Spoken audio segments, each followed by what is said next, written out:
یہاں تک کہ ایک دن حضور کو کچھ وقفہ جو ہے ایسا آیا کہ آپ صحت ہو گئی، ایسا محسوس فرمائے، تو حکم فرمائے کہ ساتھ جو ہے کنووں کا پانی لاؤ. وہ پانی حضور کی خدمت میں پیش کیا گیا تو حضور اس سے غسل فرمائے، تھوڑا افاقہ محسوس فرمائے. اور دنیا سے تشریف لے جانے سے ایک دن پہلے فجر کی نماز میں سرکار جو ہے اپنے حجرہ پاک کا پردہ اٹھا کر صحابہ کو فجر کی نماز پڑھتے ہوئے ملاحظہ فرمائے تو حضور بڑے خوش ہوئے، اور ایسا سرکار کا چہرہ کھل اٹھا، صحابہ دیکھ کر بڑے مسرور ہوئے اور سمجھے کہ حضور کو اب صحت ہو گئی. لیکن وہ آخری موقع تھا کہ جو سرکار کا ان کو دیدار ہوا. پھر اس کے بعد صحابہ حضور پاک صلی اللہ علیہ وسلم کو جسمانی حیات پاک کے ساتھ نہیں دیکھ سکے، اور پیارے آقا علیہ الصلوۃ والسلام کی جب علالت اور بڑھی تو آپ جو ہے سیدہ عائشہ صدیقہ رضی اللہ تعالیٰ عنہا جو آپ کی محبوب زوجہ تھی، ان کے حجرے میں منتقل کر دیے گئے. حالانکہ حضور کی عادت مبارکہ تھی، اپنے ازواج کی باریاں مقرر کر رکھے تھے اور ہر دن جس کا ہوتا ان کے پاس تشریف لے جاتے تھے. بیماری جب شروع ہوئی تو سیدہ میمونہ کے پاس قیام کا دن تھا، لیکن حضور کی پسند کو دیکھتے ہوئے سب ازواج یہ بات طے کی کہ چونکہ حضور سیدہ عائشہ کے پاس رہنا چاہتے، لہٰذا انہیں کے حجرے میں حضور آرام محسوس کر رہے تو وہیں رہے. جب آخری وقت آیا سرکار پاک صلی اللہ علیہ وسلم کی اس دنیا سے تشریف لے جانے کا تو زمانے پاک پر تھا اللہم الرفیق الاعلیٰ، کہ اللہ کیا ہے، سب سے قریبی دوست ہے. سیدہ عائشہ فرماتی ہیں کہ سرکار پاک صلی اللہ علیہ وسلم کو اختیار دیا گیا تھا. کیا اختیار؟ چاہیں تو اس دنیا میں جب تک چاہے رہے، چاہیں تو آپ اللہ تعالیٰ کے حضور حاضر ہو جائیں. تو حضور علیہ الصلوۃ والسلام اللہ تعالیٰ کے حضور میں حاضر ہونے کو پسند فرما لیا. یہ ارشاد پاک سے پتہ چل رہا تھا. بل بالرفیق الاعلیٰ ارشاد فرماتے تھے سرکار، اللہ ہی سب سے بڑا دوست ہے. آخری جب وقت میرے آقا کا آیا تو حدیث شریف میں آیا ہے عبد الرحمن بن ابو بکر، سیدنا ابو بکر کے صاحبزادے، مسواک اپنے ہاتھ میں پکڑے ہوئے تھے. تو سرکار پاک صلی اللہ علیہ وسلم کو مسواک کرنا بڑا پسند تھا. تو حضور اپنی نظر پاک اٹھا کر مسواک کی طرف دیکھے تو سیدہ عائشہ مزاج سناس تھی سرکار کی، اپنے بھائی سے کہنے لگی مسواک دو. تو جب وہ مسواک دیے تو ابھی استعمال میں نہیں آیا تھا وہ، تو آپ کیا کیے، چاپ کے اس کو نرم کیے. کیسی محبت ہے، دیکھو آپ خدمت کیسا کرنا محبت سکھاتی. تو حضور اس قابل نہیں تھے کہ چاپ کے اس کو نرم کر سکے، لکڑی سخت رہتی نا مسواک کی، نرم کر کے حضور کی خدمت پہ پیش کی. تو پیارے آقا علیہ الصلوۃ والسلام مسواک فرمائے. اس کے بعد آپ کا دست ڈھلک گیا، چشم مبارک آسمان ہی کی طرف رہ گئی اور روح مقدس جسم انور سے پرواز کر گئی، اور حضور پاک علیہ الصلوۃ والسلام اس ظاہری دنیا سے ملائے اعلیٰ کی طرف اپنے رب تعالیٰ کے حضور میں تشریف لے گئے. تو یہ مختصر احوال تھے عزیزو، جو میں پچھلے 5 دنوں سے پیارے آقا علیہ الصلوۃ والسلام کی حیات پاک کے اختصار کے ساتھ آپ کے سامنے بیان کرنے کی سعادت حاصل کیا. عزیزو، میرے آقا علیہ الصلوۃ والسلام کی ایسی مقدس زندگی ہے، ایسی پاکیزہ اور ایسی عظیم زندگی ہے جس کو قرآن میں اللہ نے اسوہ حسنہ فرمایا، بہترین نمونہ. دنیا میں 1,24,000 کم و بیش پیغمبر تشریف لائے، انہوں نے اللہ کی دین کی طرف لوگوں کو بلایا. حضرت نوح علیہ السلام کے بارے میں 1000 سال ان کی عمر تھی، 950 سال تبلیغ کرتے رہے. انگلیوں پر جتنے لوگوں کو گن سکتے اتنے مسلمان ہوئے. اور کیسے کیسے انبیاء دنیا میں تشریف لائے، کیا کیا انہوں نے تکالیف اٹھائی، لیکن اللہ تعالیٰ نے اپنے حبیب کے ذریعے اپنے دین کو جو ہے دنیا میں غالب کر دیا. سرکار پاک صلی اللہ علیہ وسلم نے تبلیغ کا، دعوت دین کا حق ادا فرما دیا. غور کرو مکی کی زندگی پر میرے آقا کی کیسی کیسی مشقتیں سرکار نے دین اسلام کے لیے اٹھائی، کیا کیا جو ہے طعنے کفار دیتے سرکار کو، کیا کیا القابات سے میرے آقا کو نوازتے تھے، کیسی کیسی اذیتیں حضور کو انہوں نے پہنچائی، راستے میں کانٹے بچھاتے تھے، سازشیں کرتے تھے قتل کرنے کی. صحابہ کو کیسی کیسی اذیتیں پہنچائی، مکی زندگی کے واقعات میں مختصر آپ کے سامنے بیان کیا. پھر جب ہجرت کر کے مدینہ طیبہ پہنچے وہاں بھی چین نہیں ملا سرکار کو اور صحابہ کو، جنگیں مسلط کی گئی اور سرکار پاک صلی اللہ علیہ وسلم کو کیسے ستایا گیا. سب واقعات آپ سنیں، کیسے ہمارے آقا ہے، کیسی مشقتیں تکالیف ہمارے لیے اٹھائے. ہے ان کو امت سے پیار کتنا، کرم ہے رحمت شعار کتنا. ہے ان کو امت سے پیار کتنا، کرم ہے رحمت شعار کتنا. ہمارے جرموں کو دھو رہے ہیں حضور آنسو بہا بہا کر. میرے آقا راتوں کو اٹھ کر روتے تھے، لڑاتے تھے، ایسے روتے تھے حدیث شریف میں آیا کہ سینے اقدس سے ہانڈی کے پکنے کی جیسی آواز آتی تھی. کس کے لیے؟ امت کے لیے. امت جو ہے راہ راست پر آ جائے، اللہ تعالیٰ ان سے راضی ہو جائے.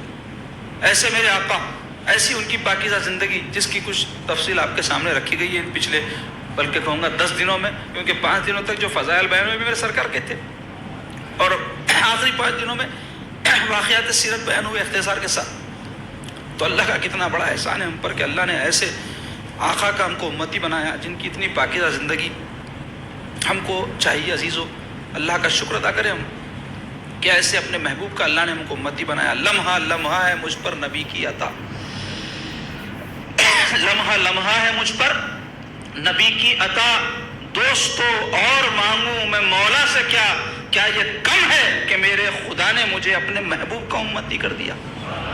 حضور کے امتی ہونا کوئی معمولی بات نہیں ہے، کیونکہ انبیاء بھی پکاریں گے محشر کے دن مصطفیٰ چاہیے، مصطفیٰ چاہیے.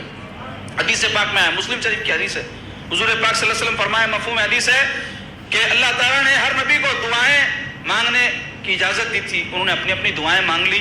میں نے اپنی دعائیں قیامت کے دن کے لیے اٹھا رکھی ہے.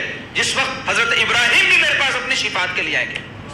حضرت ابراہیم اللہ کے کیسے برگزیدہ نبی خلیل اللہ ہے، پھر وہ کیا شفاعت کے لیے آئیں گے؟ تو علماء نے لکھا ہے کہ آپ علیہ السلام سرکار پاک صلی اللہ علیہ وسلم حضرت ابراہیم کے درجات کی اور بلندی کے لیے اللہ کے حضور میں شفاعت فرمائیں گے. تو ایسی شان کے ہمارے آقا ہیں، اللہ کے فضل و احسان سے ان کے امتی ہیں. اور حضور صلی اللہ علیہ وسلم اس لیے دنیا میں تشریف لائے لیظہروا علی الدین کلی، کہ آپ کا دین تمام دینوں پر غالب آ جائے. اور آج بھی یقیناً وہ دین غالب ہے. تعداد کو مت دیکھو، یہ دین کے جو احکام ہیں میرے آقا علیہ السلام جو دنیا کو دیے ہیں، اس کے سامنے جتنے دین کے احکام دوسرے ہیں لا کے رکھ لو فیل ہو جاتے. زندگی گزارنے کے جو طریقے، جو سلیقے، عبادت کے جو طریقے سلیقے، جو اخلاق و کردار، کیسی بڑی نعمت ہے یہ. لیکن دیکھنے میں آتا ہے کہ امت کو اس کی قدر نہیں ہے. جیسی قدردانی سرکار کے دین کی ہم کو کرنی ہے، جیسے میرے آقا تکالیف اٹھا کر یہ دین ہم تک پہنچائے، اور پھر صحابہ اس کو حاصل کر کے کہاں کہاں جا کے اس دین کو پہنچائے، اور اللہ کے فضل سرکار کے صدقے اور صحابہ کی محنتوں سے یہ دین ہم تک پہنچا. تو ہم کو چاہیے کہ اس کی قدر کریں، اپنے آقا کی اتباع کریں، ان کی پیروی کریں، ان کے راستے پر چلیں. یہی ان کی محبت، اسی سے میرے آقا خوش ہوں گے، اسی سے اللہ تعالیٰ راضی ہوگا. تو عزیزان گرامی، اس حوالے سے تو بہت سی باتیں اس دوران میں ہوتے رہی، پھر میں دہراؤں گا نہیں چونکہ وقت بھی زیادہ ہو گیا ہے. لیکن چونکہ آخری مجلس ہے اس لیے ضروری سمجھتا ہوں کہ کچھ باتیں آپ کے سامنے عرض کروں. اس میں سے ایک تو یہ کہ یہ جو مجالس منعقد کے پہلے دن بھی بلاتا ہے، آج آخری دن بھی بول رہا ہوں، اس کا ایک مقصد تو تھا کہ سرکار کا ذکر ہو اور اس کی برکتوں سے ہم سرفراز ہوں. اور دوسرے یہ کہ سرکار پاک صلی اللہ علیہ وسلم پر درود و سلام کی ہم جو ہے بارشیں کریں، تاکہ اللہ کی رحمت کی ہم پر بارش ہو. اور ترغیب دلانے کے لیے اطاعت کی، اتباع کی میرے آقا کی ہم یہ مجالس منعقد کیے. اس کو ہمیشہ یہ بات کو پیش نظر رکھیں آپ. یہ چند مقاصد تھے جو اس جو ہے ان مجالس کے انعقاد سے ہمارے پیش نظر تھے. قبول فرمائے، اور اس میں میرے جو نیک مقاصد رہے اللہ تعالیٰ ان مقاصد کو پائے تکمیل کو پہنچائے. یا اللہ ہم پہ رحم فرمائیے، اے اللہ ہم پہ کرم فرمائیے. اپنے حبیب پاک صلی اللہ علیہ وسلم کی سچی محبت ہمارے قلوب میں جانگزی فرمائیے. حضور پاک صلی اللہ علیہ وسلم کی محبت کی شمع مرتے دم تک ہمارے سینوں میں روشن رکھیے، جس سے ہماری قبر بھی منور ہو جائے اور ہمارے محشر میں بھی ہم کو کامیابی نصیب ہو. مولا تعالیٰ ہم گناہگار سیاکار ہے، ہماری خطاؤں کو معاف فرمائیے. مولا ہم پہ رحم فرمائیے، ہم پہ کرم فرمائیے. دعائیں مانگنے کا ہم کو سلیقہ نہیں آتا، لیکن مولا آپ ہمارے مالک ہے، ہمارے دلوں کی باتوں کو بھی جاننے والے ہیں. اے اللہ ہمارے الفاظ سے کی ہوئی دعاؤں کو اور ہمارے دلی آرزوں اور تمناؤں دونوں کو قبول فرمائیے. اے اللہ ہمارے جائز مراد و مقاصد کو پورے فرمائیے. اے اللہ ہم کو حلال اور جائز اور پاکیزہ زندگی گزارنا نصیب فرمائیے، حرام سے محفوظ رکھیے. اے اللہ جو کچھ بھی پیارے آقا علیہ الصلوۃ والسلام کی حیات پاک کے واقعات ہم سنے ہیں، اس میں جو بھی ہمارے لیے اسوہ اور پیغام ہیں، اس پر عمل پیرا ہونے کی ہم کو توفیق نصیب فرمائیے. حضور پاک صلی اللہ علیہ وسلم کی مخالفت تو مولا کفر ہے. حضور پاک صلی اللہ علیہ وسلم کی اطاعت اور حضور کی اتباع سے جو بھی ہم سے جو کوتاہی ہوگی اس کو معاف فرما دیجیے. مولا تعالیٰ حضور کی اطاعت اور اتباع میں تدم آخر زندگی گزارنے کی توفیق نصیب فرمائیے.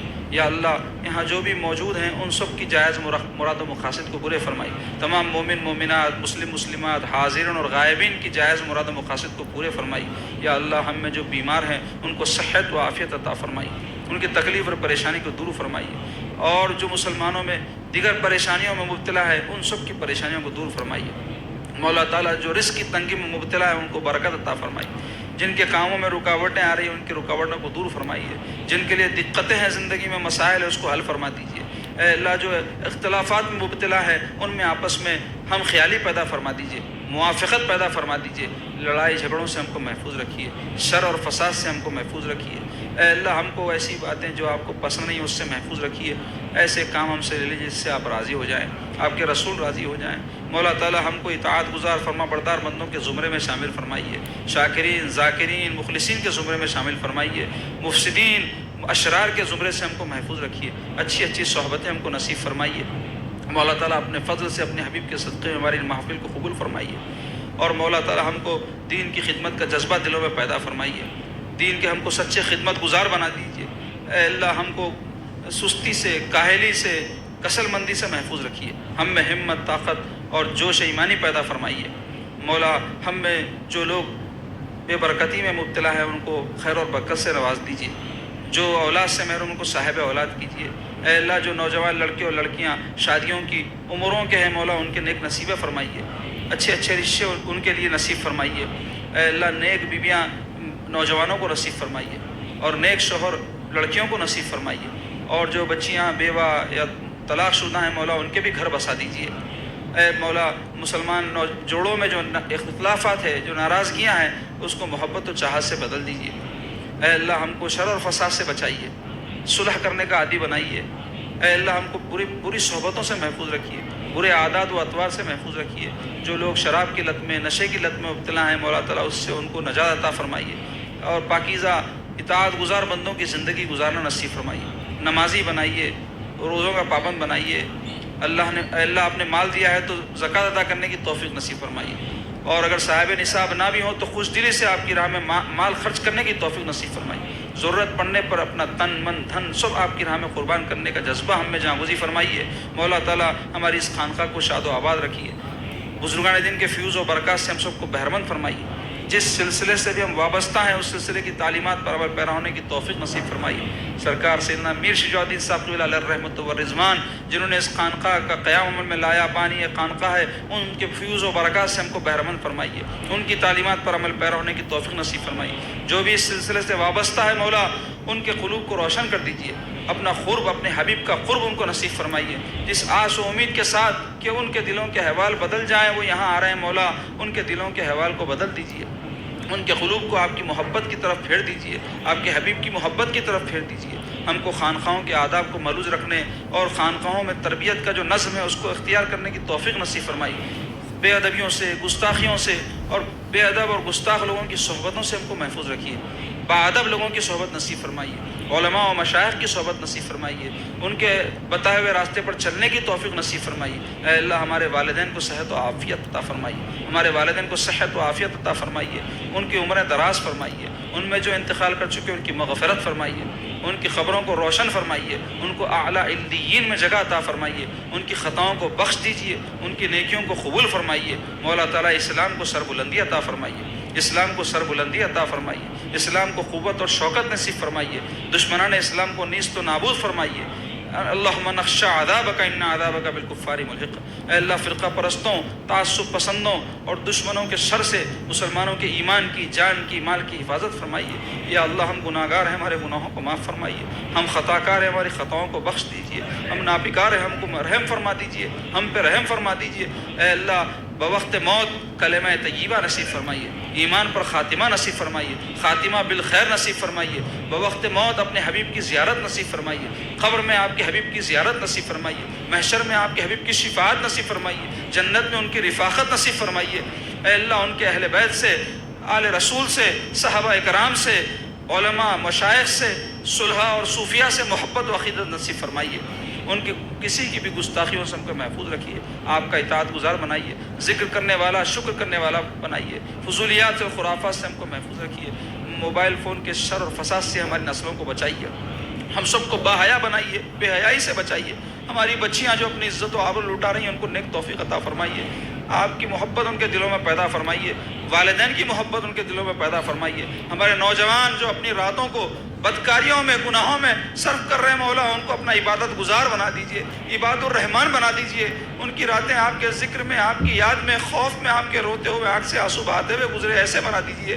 اے اللہ برائیوں سے ہم کو محفوظ رکھیے، ہم سے جو گناہ جانتے پوچھتے ہو گئے اس کو معاف فرمائیے، جو انجانے میں ہو اس کو معاف فرمائیے، جو دن کی روشنی میں ہو اس کو معاف فرمائیے، جو رات کے اندھیرے میں اس کو معاف فرمائیے۔ جو لوگوں کی نظروں سے چھپ کر ہم نے کیے لیکن آپ سب دیکھ رہے تھے ان کو معاف فرما دیجئے. ہمارے نامہ اعمال کو نیکیوں سے پر کر دیجئے. ہمارے نامہ اعمال کی بدیوں کو اے اللہ معاف فرمائیے, ہم پر رحم فرمائیے. آپ غفار ہیں, آپ ستار ہیں, آپ رحمان ہیں, آپ رحیم ہیں. اے اللہ ہم آپ کے محبوب کے امتی ہیں, ہم گناہ گار ہیں, سیاکار ہیں, کچھ ہیں مولا, لیکن آپ کے محبوب کے چاہنے والے, ان کے اہل بیت کے چاہنے والے, صحابہ اکرام اولیاء اللہ کے چاہنے والے ہیں مولا. ہماری جو ہے اس عادت کو آپ قبول فرما لیجئے. وصلی اللہ تعالی علی خیر خلق بنور عرشی سیدنا و مولانا محمد وعلی آلہ وصحبہ اجمعین برحمتک یا ارحم الراحمین والحمد للہ رب العالمین.